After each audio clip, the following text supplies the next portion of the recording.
주간 동안 주의 은혜가 오늘 평안하셨습니까? 옆에 사람 인사합시다. 사랑합니다. 축복합니다. 네. 오늘 제목이 있습니다. 같이 읽겠습니다. 내 백성아 거기서 나오라. 아멘. 우리 지난주에 17장 봤어요. 17장, 18장이 같은 얘기를 하고 있다고 했어요. 그럼에도 불구하고 17장은 음녀 심판 예언, 그 18장은 그 음녀가 다스리는 세상인 바벨론 심판 예언, 이렇게 주제를 정하고 보고 있는데, 어찌됐거나 음녀와 바벨론이 한통속에 서 그것의 망함, 멸망에 대한 얘기를 구체적으로 해주고 있는 장면이 17장, 18장인데, 오늘 18장 이야기 바벨론, 그러니까 세상이 어떻게 망하냐, 세상이 얼마나 유한하냐, 세상 것이 얼마나 헛되냐, 뭐 이런 것들을 우리에게 가르쳐 주실 것입니다. 이 바벨론, 그럼 이제 먼저 바벨론에 대한 얘기를 좀 하면, 이 바벨론은 언제 처음 만들어졌냐면 노아 홍수 이후에 이제 니므롯이 바벨론을 건축합니다. 바벨탑을 건축했죠. 그 니므롯의 후손이 아들이 누구냐면 담무스라고 합니다. 그 담무스가 중동의 모든 신화의 기초는 담무스 신화 그러는데요.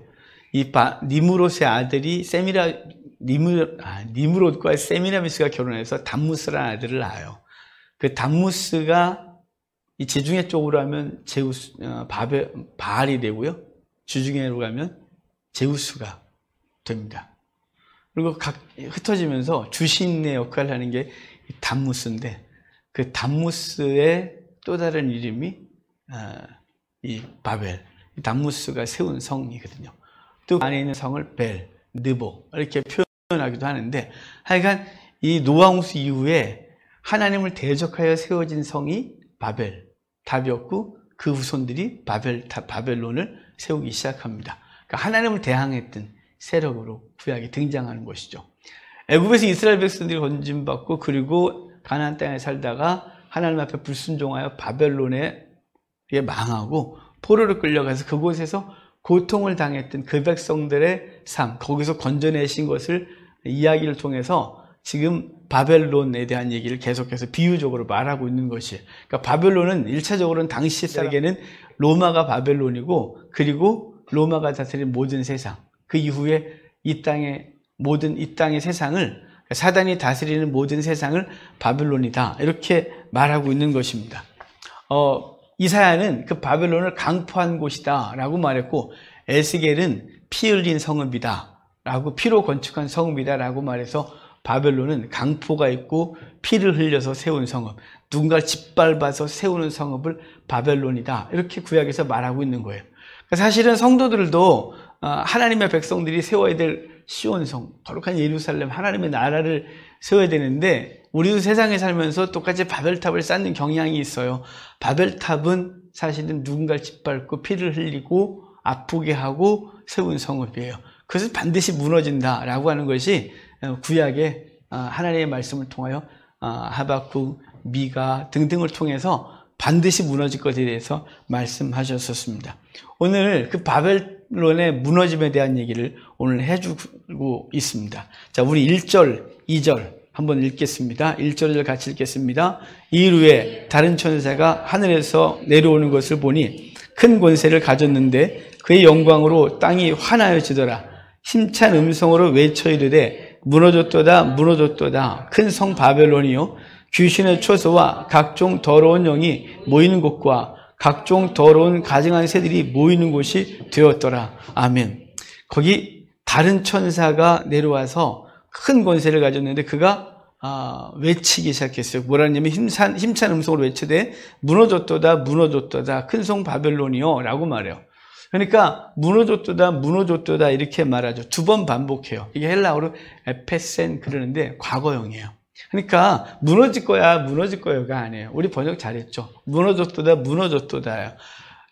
그러니까 세상은 이미 무너진 것이죠. 심판받은 것이에요. 그럼에도 불구하고 여전히 있는 것이죠. 그러면 아니 과거에 무너졌는데 어떻게 존재하냐? 마치 법정에서 누군가에게 사형을 언도했고 그 사형 언도한 상태에서 사형이 실행되기 직전까지의 모든 사이를 바로 무너졌다, 이렇게 표현하는 거죠. 에페센 과거예요. 무너졌도다 무너졌도다 큰 성 바벨론이요 라고 말해서 큰 성은 이미 앞에서부터 계속해서 세상을 큰 성이라고 말했고 그 사단이 다스리는 세상을 바벨론 이렇게 말했는데 그 바벨론은 무너졌다고 말하는 거예요. 그러면 그 바벨론은 왜 무너져야 되느냐 말이에요. 바벨론은 무너져야 될 이유, 그 본절에서 얘기를 했어요. 2절에 그러잖아요. 귀신의 초소와 각종 더러운 영이 모이는 곳과 각종 더럽고 가증한 새들이 모이는 곳이 되었다. 그래요. 여기 각종 더러운 것, 각종 더러운 새 등은 다 사단과 관계된, 세상과 관계된 것들이에요. 그 더러운 것들이 모이는 곳이 바벨론이다. 그래서 거기는 망해야 된다. 이렇게 말하는 것입니다. 우리 지난번에 아마겟돈이란 지역을 봤어요. 아마겟돈이 나오는 것은 아마겟돈은 하나님의 백성과 세상이 싸우는 장소를 말하는 게 아니라 그랬죠. 예수 그리스도와 사단이 최종적으로 싸우는 장소를 아마겟돈이라 이렇게 말하지 않는다 그랬어요. 그거는 세상같이예요. 성경 전체 문맥에서 절대 그런 얘기를 한 적이 없어요. 그냥 우리는 이미지가 이미 박혀버렸어요. 아마겟돈, 성경 읽기도 전에 아마겟돈은 최후의 전쟁터라는 것으로 이미지가 바뀌었고 그 눈으로 성경을 보니까 필터가 그러다 보니까 예수님과 사단이 싸우는 분위기로 되어지는 것이죠. 최종적인 전투가 거기서 벌어질 것 같고 메시아가 임하면 그 메시아가 이스라엘 육적 군대와 함께 아마겟돈에서 이슬람과 싸워 이기는 얘기들을 하고 있어요. 그렇게 자꾸만 가는 거예요. 전혀 아니에요. 아마겟돈 제가 뭐라 그랬어요? 아마겟돈은 대적들을 다 불러 모아서 한 번에 심판하는 장소, 심판의 장소가 아마겟돈이다 이렇게 분명히 말씀드렸어요. 싸움터가 아니라고 전후 문맥을 잘 보셨잖아요. 거기 싸움터가 하나도 없었어요. 거기 유프라테스에 쏟아지면 그 이방의 왕들을 다 불러 모으고 다 불러 모으면 그때 심판하겠다 이렇게 되어 있단 말이에요. 거기는 싸움터가 아니라 심판의 장소라고 하는 것이에요. 근데 그것이 오늘 바벨론으로 대치되고 있는 거예요. 거기 왜 바벨론이 망하냐면 왜 무너졌냐면 거기 우리가 다시 읽은 귀신의 초소와 각종 더러운 영이 모이는 곳과 각종 더럽고 가증한 새들이 모이는 곳이 되었기 때문에 심판한 거예요. 무너진 거예요. 왜 세상은 심판을 받아야 되나요? 왜 세상은 최종적으로 완전히 끝나고 새로운 세상이 열려야 되는 건가요? 이 세상에 각종 더러운 것과 귀신들이 가득하고 더러운 새들이 있어 거짓을 예언하고 그러고 하기 때문에 이 땅은 더 이상 소망이 없기 때문에 심판받아야 되는 거예요. 공중것에 잡은 사단이 주장하고 그를 따르는 자들이 이 땅에 가득기에 심판받아야 하는 것이에요.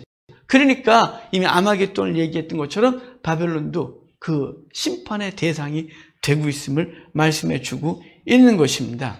자, 이렇게 말하고 나서 이제 3절 좀 볼까요? 3절 그 왜 심판받아야 되는 구체적인 이유가 3절부터 쭉 나오게 되는데 3절 같이 읽겠습니다. 그 음행의 진노의 포도주로 말미암아 또 땅의 왕들이 그와 더불어 음행하였으며 땅의 상인들도 그 사치의 세력으로 치부하였도다 하더라. 아멘.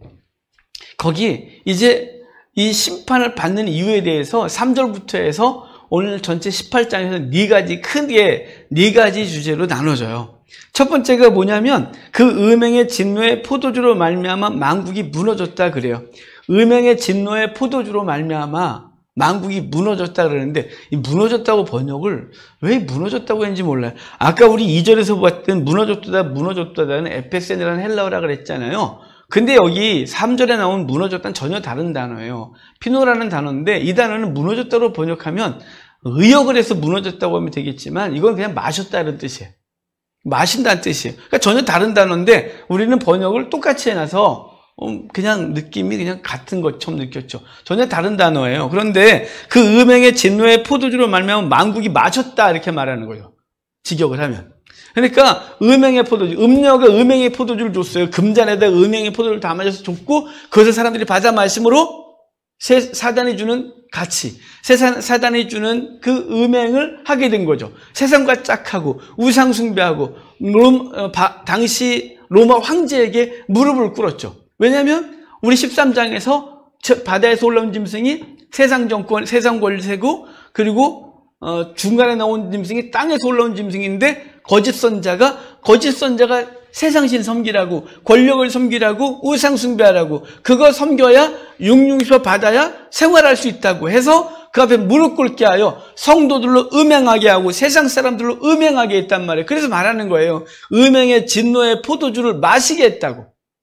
세상이 그랬단 말이죠. 사단이 그랬고 세상 권세가 그랬고 그리고 세상 가치들이 우리로 하여금 그 음행을 마시게 해요. 그래서 마시고 우상 숭배한 거죠. 유무형의 우상을 섬기는 것에 대해 다 말하고 있는 거예요. 나는 절에 가서 절한 적 없어요. 나는 어디 가서 뭐 점친 적 없어요. 사주팔자 같은 거 본 적 없어요. 예, 당연히 잘하셨어요. 그런데 그것뿐만 아니라 우리는 우리 속에 우상을 두고 있어요. 우상을. 예레미야에 보면, 에스겔을 보면 하나님이 에스겔에게 그 예루살렘 심판을 선포하라고 말해요. 근데 에스겔이 25살에 예루살렘에서 잡혀와서 30살까지 그발강까지 노역을 했거든요. 운하를 만드는데 노역을 했어요. 근데 하나님이 30살에 그 에스겔을 불러 예루살렘의 심판을 예언하라 그러는데 에스겔이 25살에 잡혀올 때 그가 본 예루살렘 성전은 굉장히 훌륭했어요. 예배 잘 드렸고 성전에서 제사 잘 지내줬고 그런데 왜 망하지? 라는 것이었죠. 그래서 하나님이 에스겔에게 예루살렘이 왜 심판받아야 되는지를 보여줘요. 보여준데 환상 가운데 에스겔을 데려다가 예루살렘에 데려다 놓고 예루살렘을 보게 하는데 그때 장로들은 70인이 자기들만 아는 성전 예배 들어가서 성전 한쪽 구석에 가서 방에 들어가서 깜깜한 방에다가 온갖 짐승을 그려놓고 그 앞에서 분향하는 장면이 있어요. 가증하지? 내가 더 가증한 거 보여줄게. 그래서 여인들이 그 성전 뜰에서 기도하고 성전 여인의 뜰에서 기도하는데 엉엉 울고 맨날 울고 기도해서 보여주고 에스겔은 그걸 지나갈 때마다 야, 이 나라는 여인들의 기도 때문에 살아 그랬는데 봐봐 뭐 때문에 기도하는지 보니까 담무스, 아까 담무스 얘기했잖아요. 그게 풍요의 신이거든요. 풍요, 돈 때문에 기도하는 거예요. 남편 직장 때문에, 돈 때문에, 자녀 성공 때문에 맨날 그것 때문에 울고 앉아있는 거예요. 그게 뭐 하나 뻥끗하면 맨날 울고 앉아있고 하나님과 전혀 상관없는 짓을 하고 있었던 거죠. 제사장들을 보니까 제사장들이 원래 동쪽에서 서쪽으로 들어가 성전에 하나님 앞에 예배해야 되는데 동쪽 태양을 향하여 예배하고 있는 말도 안 되는 짓을 하고 있는 거예요. 예루살렘은 겉보기엔 하나님 앞에 예배를 잘 드렸으나 그들의 중심이 세상에 있었어요. 심판을 예고했던 거죠. 여러분 우리가 하나님 앞에 겉으로 드러난 우상 숭배는 안 해요. 아니 교회 다니는 사람이 그런 사람이 있어요? 하긴 한답시다만 올 작년 연말과 올해 열초에도 또 점집 간 분들이 있을지도 몰라요. 또 많대요. 점집에 기독교인들이 종종 온대요. 목사도 온대요. 어디 가서 개척해야 되냐고. 야, 진짜. 하여간 별 희한한 인간들이 다 있는데요. 예, 그런 사람들이 있으나, 우리는 대부분은 그렇지는 않아요. 그럼 뭐 하냐면, 우리의 마음에 우상이 있는 거죠. 재물이라는 우상, 성공이라는 우상, 행복이라는 우상, 쾌락이라는 우상. 이 우상이 우리를 꽉 붙들고 있어요. 그 우상 숭배하고 있는 우리들은 하나님과 자꾸 멀어지게 되는 거죠. 하나님의 방법이 아니라 그 우상이 원하는 것을 살아가게 되는 거예요. 그래서 심판이 있을 거라고 말하는 거예요. 여러분 하나님 외에 다른 것들에 대해서 그렇게 너무 중요하게 여기지 마세요. 있다가 없는 것들이죠. 여기 말하잖아요. 바벨론은 무너졌도다. 무너졌도다. 두 번 말한 건 뭐라고요? 반드시 강조하고 있다고. 무너진 거라고 이미. 무너진 것을 보고 섬기고 있는 거냐고. 무너지고 그거 붙들고 그렇게 행복해하고 있는 거냐고. 그거 곧 사라질 것인데 라고 말하는 거죠. 첫 번째가 우상 숭배 때문에 심판이 있을 것을 말하는 거죠. 본절에 3절에 또 있어요. 또 왕들이 그와 더불어 음행하였으며 땅의 상인들도 그 사치의 세력으로 치부했다 그래요. 사치, 극한 사치, 그 치부, 불을 축적하는 걸 치부라 그래요. 불을 축적하고 그것으로 사치를 부리는 거죠. 신약 성경에 사치란 단어가 딱 5번 나와요. 복음서에 그 부자에게 날마다 사치하고 사치 한 번 나오고요. 야고보서에 사치하지 말라는 단어가 한 번 나오고요. 요한계시록 본장에 오늘 18장에 3번 나와요. 이 사치라는 단어가 3번 나오는데 이 사치가 우리 왜 요한계시록에서 여기다 이렇게 사치란 말을 몰아넣냐면 이 사치가 하나님 앞에서 아름답지 않은 것이기 때문에 그래요. 거기 과잉된 이 사치에 대해서 이 단어가 있는데 그 해석이 이래요. 과잉된 부와 잉여물 때문에 생겨나는 교만과 방종과 음란한 삶. 뭐 이렇게 사치 그냥 단순히 많이 쓴다. 과하게 쓴다. 이 정도가 아니라 그건 음란한 삶이라는 거예요. 교만과 방종과 음란한 삶을 사치 이렇게 정의했어요. 그러니까 우리에게 주어진 것을 가지고 뭘 했어요? 우상 숭배와 관계되는 거죠. 사실은 이 첫 번째 것, 그 두 번째 건 절대 떨어지지 못하는 거예요. 왜냐하면 우상에게 경배라면 우상이 우리에게 제공하는 게 부고 그 부로 인하여 우리는 사치하게 되기 때문에 그래요. 그러니까 세상에 무릎 꿇어야 얻는 것이 있는 거죠. 우리 13장에 기억하면 아까도 말했지만 그 세상 권세 앞에 무릎을 꿇어야 잘 된다고 거짓 선자가 말했단 말이에요. 그 거짓 선자가 세상 권세 앞에 무릎을 꿇어야 666표 받고 그 666표 받아야 거래를 할 수 있고 거래를 할 수 있어야 사치할 수 있는 거죠. 반대로 말하면 그 세상 권세에 무릎 꿇지 않으면 세상 가치관에 무릎 꿇지 않으면 666표 받지 못하고 666표 받지 못하면 거래를 하지 못하고 거래를 하지 못하면 사치는 꿈도 못 꾸는 거죠.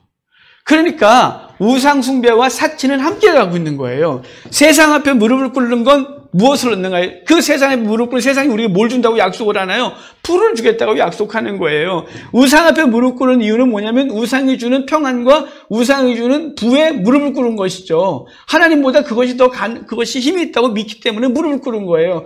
우상 숭배는 다 자신의 탐욕이 근거가 되거든요. 우상 숭배의 목적은 세상에서 치부하여 사치를 누리고자 하는 욕구가 우상 숭배하는 것이에요. 그러니까 우리가 사치를 누리는 것은 아름답지 않은 거죠. 이 사치에 대해서 굉장히 책망을 해요. 거기 땅의 왕들과 그와 더불어 음행하였으며 땅의 상인들도 그 사치의 세력으로 치부했다 이렇게 말해서 그 사치가 우리 이 땅의 가치관들이 우리를 얼마나 죄짓게 하는지를 보여주는데 저기 뒤에 보면 12절 좀 보실래요? 13절 봐야 돼요. 12절부터 보면 그 세상 상인들이 팔고 사는 것들이 쭉 있는데 다 우리가 추구하고 좋아하는 것들이에요. 금과 은과 보석과 진주와 세마포와 자주옷과 비단과 붉은 옷감이요 각종 향목과 각종 상아 그릇이요 값진 나무와 구리와 철과 대리석으로 만든 각종 그릇이요 계피와 향료와 향과 향유와 유향과 포도주와 감람류와 고운 밀가루와 미류와 소와 양과 밀과 말과 수레와 종들과 쭉 있죠. 근데 거기 13절 후반에 당황스러운 게 하나 있어요. 사람들의 영혼들이라 그러죠. 그러니까 이 세상은 사람들의 영혼까지 사고 있는 거예요. 그래서 그 영혼들이 치부하고 사치를 누리고 우상숭배에 더 가까이 되는 거죠. 그러니까 세상이 망해야 될 이유는 우상숭배와 사치가 이렇게 있는 거예요. 자, 그러면 이제 세 번째 왜 심판받아야 되는지 볼까요? 7절 봐요. 7절. 중간에 4절부터 있는 건 맨 마지막 결론을 볼 거예요. 7절 보겠습니다. 7절 같이 읽을게요. 그가 얼마나 자기를 영화롭게 하였으며 사치하였든지 애통함으로 갚아주라. 그가 마음에 말하기를 나는 여왕으로 앉은 자요 과부가 아니라 결단코 애통함을 당하지 아니하리로다. 아멘. 자, 지금 바벨론은 교만해요. 뭐 때문에 교만했냐면 사치 때문에 교만한 거예요. 거의 그렇게 나오잖아요. 그가 얼마나 자기를 여하였으며 사치하였든지 그만큼 고통과 애통함으로 갚아주라. 그가 마음의 말을 난 여왕으로 앉은 자 이렇게 말하죠. 그 사치, 그 치부가 사치하게 하고 그는 교만해져서 누가 나를 망하게 하겠어? 내가 이렇게 많은데 어떻게 망해? 내 권세가 이렇게 높은데 누가 감히 내 권세를 무너뜨리겠어? 내 재물이 이렇게 많아. 어떻게 나를 무너뜨려? 누가? 내가 이렇게 지혜로운데 똑똑한데 누가 날 능가하겠어? 내가 힘이 이렇게 세거든. 어떤 놈이 나한테부터 내가 일당백이야. 뭐 이러면서 자기 것이 가득하고 자기 것이 많으면 뭐가 되냐면 교만해지고 있는 것이죠. 그래서 나는 여왕이라 나는 수치를 당치 아니하리라 이렇게 말하는 거예요. 제가 오늘 읽다가 내가 어쩜 이렇게 이 눈이 항상 익숙한 것이 익숙할까? 그러니까 우리 옛날 이 성경이 여왕으로 돼 있었어요. 오늘 조금만 읽다가 여왕이네? 그랬어요. 왜냐면 제가 원고에는 여왕이란 여왕이에요. 이렇게 써놓고 오늘 뭐지? 이거 내가 옛날 성경을 그냥 여왕을 여왕으로 계속 읽고 있었구나 싶은 거죠. 사람이 서니까 되게 무서워요. 옛날 성경 개역성은 여왕으로 되어 있어요. 여자 황제라는 뜻으로 해요. 그런데 여왕이 그냥 사실 여왕이 번역이 옳죠. 여왕으로 앉은 자요 과부가 아니라 결단코 애통함을 당하지 아니하리라 이렇게 말해요. 사실은 이 말씀이 구약에 있던 말 그대로 갖고 온 거예요. 이사야서 47장에 그대로 있어요, 이 말이. 이사야서 46장에 오면 바벨론이 멸망받을 거라고 얘기를 하거든요. 이사야서 40장부터 회복을 얘기한다 그랬죠. 39장까지가 심판을 얘기하고 40장부터 회복을 얘기를 하는데 40장 시작하자마자 이른다 그랬죠. 위로하라 내 백성을 위로하라. 뭐라고 위로할까요? 복육의 때가 끝났다고 위로하라. 푸른 마르고 꽃은 시드나 여호와의 말씀 영영이 서리라 하라 라고 말씀하면서 그분의 의로운 오른손으로 그를 붙들 것이라고 쭉 얘기를 해주면서 그런데 44장 45장 오면 누가 그를 건질 거냐면 고레스라는 인물이 등장해서 바벨론을 무너뜨리고 거기 있는 백성들이 돌아가서 성전을 지으할 것이다 라고 44장과 45장이 얘기를 해요. 그러면서 고레스가 그 백성들을 바벨론의 백성을 돌아가라 할 건데 그럼 어떻게 돌아가고 하냐? 그래서 46장에 벨은 무너지고 느보는 무너졌다 그래서 바벨론이 무너졌다고 46장에 얘기를 해요. 그래놓고 47장에 오면 너네가 안 무너진다 그랬었다 과거에 라고 말하면서 이 바벨론이 말한 게 뭐냐면 나는 여왕이요 나는 과부가 아니라 나는 수치를 당치 아니하리라 라는 표현이 47장에 있는데 그 표현 그대로 갖고 와서 구약의 이사야 선지자가 말했던 그 표현 그대로 요한이 갖고 와서 이 말 그대로 써서 이 땅의 가치관 이 땅의 사람들이 난 무너지지 않아 라고 말하는 것에 대해서 정말 이렇게 말하는 거예요. 난 여왕이라 난 과부가 아니라 수치를 당치 않아 내 부가 영원할 거야 라고 말하는 것에 대해서 아니야 라고 말하는 거예요. 여러분 이 교만이 우리로 하나님의 말씀 못 듣게 해요. 우리의 교만이 하나님 앞에 예민하지 못하게 해요. 여러분 중에 난 많이 가졌다라고 생각하는 사람, 난 남들보다 학벌이 좋다고 여기는 사람, 난 남들보다 힘이 좋아, 난 건강 탁월하지 이런 사람들은 늘 하나님 앞에 겸손한 자세를 가지셔야 돼요. 왜냐하면 불면 사라지는 것들이잖아요. 하나님께서 맡겨주신 것들이잖아요. 그것으로 치부하고 그것으로 교만하게 살다가 어느 날 무너지는 비참한 상황이 아니라 주신 것을 갖고 바르게 사용할 줄 아는 아까 이준하 집사가 기도했잖아요. 하나님 앞에 두드리고 찾고 그러면 다 주실 건데 그것을 갖고 자기가만 혼자 누리지 않고 주변과 나누는 삶이 되게 해달라고 노력하게 해달라고 그 기도했잖아요. 그게 바로 하나님 앞에 겸손한 거예요. 성도들도 부자 되길 원해요. 성도들 높은 자리에 가십시오. 성도들 공부 열심히 해서 높은 지위에 오르십시오. 건강 열심히 건강해서 건강하십시오. 하지만 그것이 교만한 도구가 되지 않고 그것을 하나님 나라를 세우고 이웃들을 섬기는 도구가 되는 귀한 은혜가 있기를 바랍니다. 세상은 그렇지 못했기 때문에 망해야 된다는 거예요. 세상은 주께서 맡겨준 건데 그것 갖고 치부하고 그것으로 교만해져서 떵떵거리다가 결국은 망했다는 것이죠. 주님께서 맡겨주면 맡겨줄수록 더 겸손해지고 더 낮아지고 더 고민 많아지는 귀한 은혜가 있기를 바라요. 많이 맡기면 많이 찾겠다 하신 말씀이 남에게 주신 말씀이 아니라 우리에게 주셨다라는 것을 가지고 고민하시고 어떻게 하나님 나라를 위하여 귀한 삶을 드릴까 이렇게 생각하시는 귀한 은혜가 있기를 바랍니다. 이게 세 번째라면 네 번째 심판의 이유 말씀드릴게요. 24절이에요. 맨 마지막 절 볼게요. 오늘 제가 중간중간 뛰어넘는 건 오늘 이야기가 계속 반복되는 이야기들이 되게 많고 특별히 해석하지 않아도 다 이해되는 말씀이 중간에 아주 많아요. 24절 같이 읽겠습니다.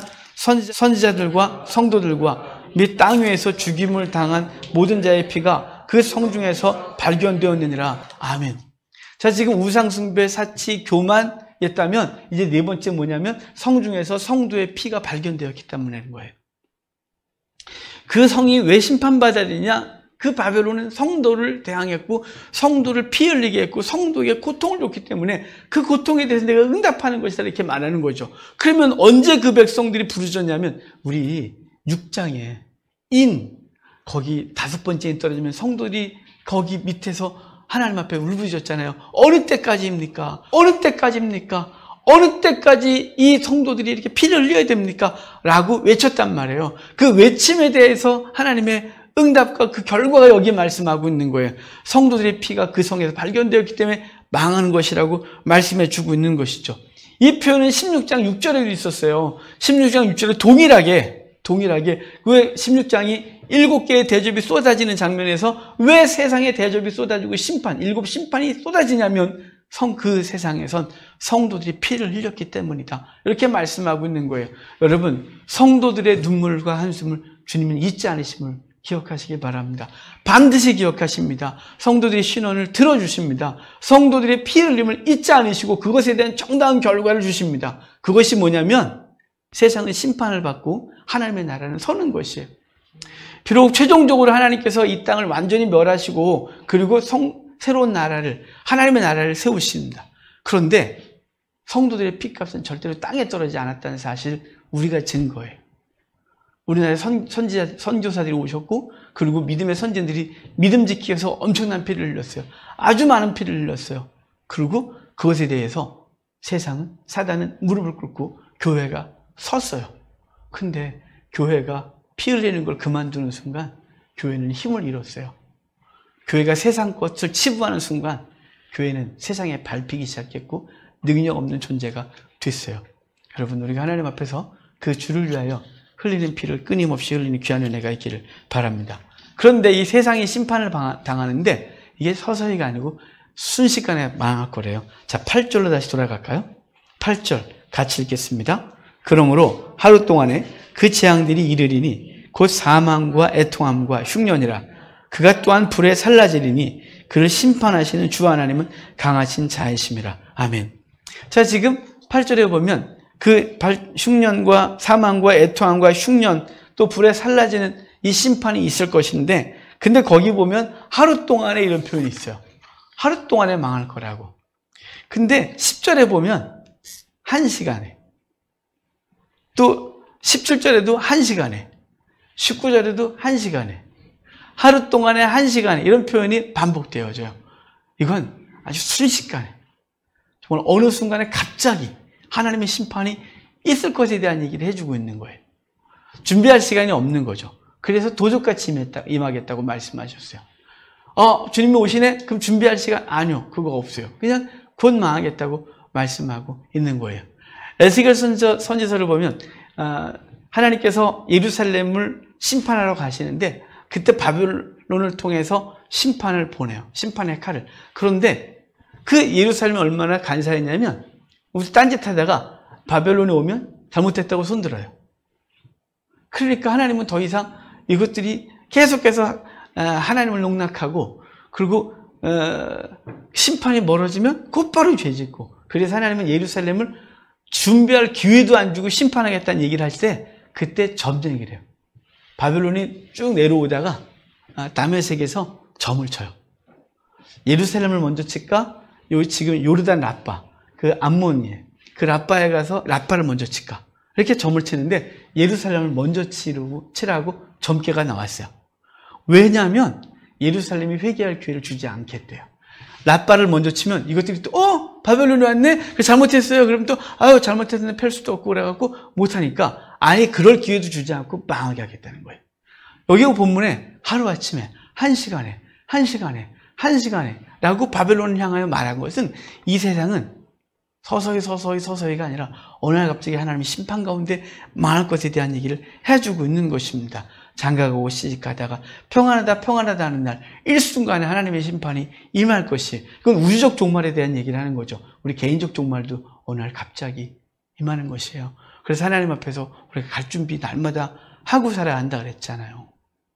아침에 눈을 뜨고 기도할 때 주님 앞에 오늘 주께서 나를 부르시면 주 앞에 설 마음의 준비를 기도하시면서 하셔야 돼요. 그래야 하루를 성도로 살아요. 매 순간요. 오늘 나를 부르실 수 있겠구나 라는 느낌으로 하루를 또 사는 거예요. 그런 마음이 강하게 들거든 그날 많은 기도하세요. 하나님, 오늘 저를 부르실 거면 제가 이 땅에서 마무리를 잘하고 주 앞에 서게 하옵소서. 이렇게, 그리고 그 앞에 가는 걸 기대감으로 매일매일 시작해야 이게 우리가 죄를 좀 덜 짓고 세상에 영향을 덜 받는데, 죽으면 저 뒤에 있을 거라고 생각하니까 심판날이 멀다해요. 오늘 죄 짓고 있는 것이죠. 여러분, 그런 자세는 성도의 삶의 자세가 아닙니다. 세상은 그러다가 곧 망할 것이다, 이렇게 말했어요. 이 멸망의 모습을 21절부터 23절까지 구체적으로 묘사를 해주고 있거든요. 그거 그냥 쭉 읽기만 해볼까요? 21절부터 23절까지 어떻게 심판을 받을지에 대한 묘사예요. 같이 읽겠습니다. 이에 한 힘센 천사가 큰 맷돌 같은 돌을 들어 큰 성 바벨론이 이같이 비참하게 던져져 결코 다시 보이지 아니하리로다. 또 검은 고 타는 자의 풍류하는 자와 퉁소 부는 자와 나팔 부는 자들의 소리가 결코 다시 내 안에서 들리지 아니하고, 어떠한 세공업자든지 결코 다시 내 안에서 보이지 아니하고, 또 맷돌 소리가 결코 다시 내 안에서 들리지 아니하고, 등불빛이 결코 다시 내 안에서 비치지 아니하고, 신랑과 신부의 음성은 결코 다시 내 안에서 들리지 아니하리로다. 너의 상인들은 땅의 왕족들이라 내 복술로 말미암아 만국이 미혹되었도다. 아멘.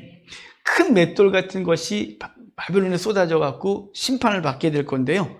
그때 거기 음악 소리가 끊어지겠다 그래서 그들의 기쁨이 사라질 것이고, 세공업자가 사라질 것에 대해서 그들의 산업이 다 무너질 것에 대한 말하면서 또 맷돌 소리가 들리지 않는다. 이 말은 맷돌 소리가 들리지 않는 건 먹을 게 없어서 맷돌을 돌 일이 없다는 거예요. 그들에게 기근이 있을 것에 대한 말하는 것이고 뭐 등등등 여러 가지 쭉 얘기를 해요. 근데 여러분 여기 본문을 자세히 보면 결코 다시 보이지 아니하더라. 결코 다시 뭐뭐하지 않더라는 말이 7번 나와요. 7번이요. 그런 거에 자꾸 새는 줄 아세요? 성경엔 희한하게 그런 거 하나하나가 다 사인을 갖고 있기 때문에 그래요. 7번 결코 뭐뭐하지 아니하더라. 결코 뭐뭐하지 아니하더라. 21절부터 찾으면 6번밖에 안 나와요. 지금 찾는 것 같아갖고 14절에 한 번 나와요. 그래서 총 7번이에요. 7번이 나오는 본문 안에 7번이 나오는데 이게 뭐냐면 7이 갖고 있는 게 뭔가요? 완전수라 그랬죠. 완전히 뭐는 완전히 아주 철저하게 결코 다시는 보이지 아니하더라. 결코 다시는 들리지 아니하더라. 결코 다시는 있지 아니하더라. 이렇게 말해서 세상은 완전히 망할 것이 다시는 보이지 않을 거예요. 흔적도 없이 사라질 것이 그것에 대해서 분명히 말씀하고 있는 것입니다. 여러분 주님께서 이렇게 심판을 말하면서 4절에 사실 오늘 말씀의 결론이에요. 4절 좀 볼까요? 4절 같이 읽겠습니다.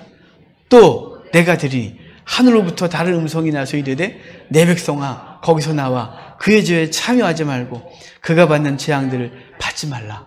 예, 세상은 망한다는 걸 우리 계속해서 16장부터 계속해서 얘기했어요. 그래서 좀 지겨워요 이제는. 망한다는데 뭐 그래 들었어. 16장부터 18장까지 그래 4번이나 설교를 하냐 너는? 저한테 그렇게 말할 것 같아요. 예, 망한다고요. 그런데 세상은 망하는데 어쩌라고? 그 성도를 향한 외침이 있어요. 그 외침이 오늘 4절인 거예요.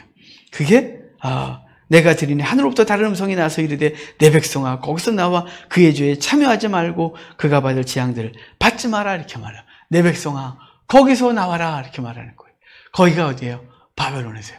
그럼 바벨론에서 나오라 그러면 세상에 살지 말라고요? 우리 어디 저기 꼴자리에 가서 우리끼리 모여 살라고요? 그거 아니죠. 바벨론이 주는 그 가치로부터 바벨론의 영향력으로부터 나오라고 말하는 거예요. 음행하지 말고 사치하지 말고 교만하지 말고 그 안에서 억울한 사람들 피 흘리면서 짓밟고 서지 말고 거기서 나오라 이렇게 말하는 거예요. 그 삶의 자리에서 나오라 이렇게 말씀하고 있는 것이죠. 하나님은 아브라함을 부를 때 본토 친척 아비집을 떠나 나오라고 했어요. 하나님이 소돔과 고모라를 멸망시킬 때 그때 그들 롯의 가족들 이끌어내셔서 나가라고 했는데 안 나가니까 이끌어내셔서 내시고 심판받게 하셨어요. 고린도전서에 보면 믿지 않는 자와 멍에같이 하지 말라 이렇게 말했습니다. 이 말은 우리는 그냥 결혼 상대로만 얘기를 하지만 그것이 아니라 믿지 않는 자와 멍에같이 하지 말라는 말은 믿지 않는 가치관, 믿지 않는 사람들과 함께 일을 도모하지 마라 라고 말하는 거예요. 그러면 그 영향을 받아서 세상 가치관으로 살 것이기 때문에 말씀하고 있는 것입니다. 구약에 나오라 이 말이 많이 나와요. 우리 이사야서 52장 11절 보면 너는 떠날지어다 거기서 나오고 부정한 것을 만지지 마라 이렇게 말했고 스가랴서 2장 7절에도 바벨론 성에 거주하는 시온아 이제 너는 피해라 하고 말했고 고린도서 6장에서도 거기서 나오라 라고 말해서 세상에서 나오라고 계속해서 말씀하고 있는 거예요. 여러분 우리는 지금 세상에 살고 있어요.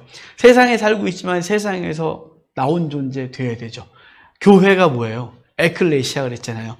바깥으로 불러서 모은 사람들이래요. 세상에서 불러낸 사람들인 거죠. 근데 우리는 세상에 다시 돌아가서 세상 가치관에 있는 거예요. 세상에 있어도 난 죄 짓지 않아요. 난 세상의 가치관으로 그냥 그렇게 살아도 나는 하나님과의 순결을 지킬 수 있어요. 절대 그렇게 안 돼요. 세상 가치관을 하나하나 잡다 보면 우리의 죄성이 더 가까이 가고 하나님과 점점 멀어져요. 시궁창에 들어가서 나 옷에 아무것도 안 묻을 수 있어요 라고 말하는 어리석은 자가 없겠죠. 그래서 세상에 나오는 거예요. 그 공동체에서 자꾸 죄 지면 그 공동체에서 나오는 거예요. 어떤 인간관계 속에서 내가 자꾸 죄를 지면 그 인간관계가 좋게 하고 인간관계가 내게 성공을 줘도 그 인간관계를 멀리하는 거예요. 그것이 세상에서 나오라고 말씀하신 주의 소리를 듣는 것이죠. 시편 1편은 복이 든 사람은 악인의 꾀에 그 죄인의 자리에 서지 않고 가지 않는다고 분명히 말씀하고 있습니다. 여러분 그런 귀한 은혜가 우리 가운데 있기를 바랍니다. 어쩔 수 없이 세상에 살지만 세상 가치관에 물들지 않는 우리가 되기를 바랍니다. 거룩하고 바른 것보다 세속적인 것에 빨리 물드는 우리의 성향이 있다는 걸 기억하고 이스라엘 백성이 그 40년 동안 광야에서 그렇게 훈련받아도 곧바로 바알볼에게 종속돼서 심판받았던 것을 기억하고 끊임없이 말씀으로 자신을 쳐서 복종시키고 말씀으로 훈련되고 세상 가치관을 언제나 멀리하면서 성도의 순결한 삶을 유지하는 귀한 은혜가 있기를 바라요. 사도 바울은 죽으면서 디모데에게 이렇게 말했어요. 깨끗한 마음으로 주를 부르는 자들과 함께 의완과 신을 따르라고. 깨끗한 마음으로 주를 부르는 자들이요. 세상 죄, 세상 것을 맨날 말하고 그것으로 성공을 삼고 그것으로 즐거움을 삼는 자들과 대화를 자주 하지 말아요. 그럼 영향받는다고요. 저도 그런다 그랬잖아요. 저 목사님들 대부분 만나는 사람이 목사님들이 그러잖아요. 근데 목사님들하고 이렇게 만났는데 목사님들하고 세속적인 얘기하고 자꾸 그러면 전 그분하고 멀려요. 왜냐하면 그거 자꾸 듣다 보면 영향받아요. 듣다 보면 결국 나도 그래야 될 것 같고 그렇게 해야 되는 것 같아요. 그게 지혜로운 것 같아요. 절대 그런 거 따르면 안 되는 거예요. 거기서 나와야 돼요. 하나님 앞에 바르지 않다. 여기가 바르지 않다면 거기서 나와야 해요. 그래서 의지적으로 정서적 이 마음이 못 떠나면 몸을 떠나게 되고 삶을 떠나게 해서 하나님 앞에서 정말 순결하게 신앙을 유지하고 거룩한 영향력을 끼치는 저와 여러분들 주의 이름으로 축복합니다.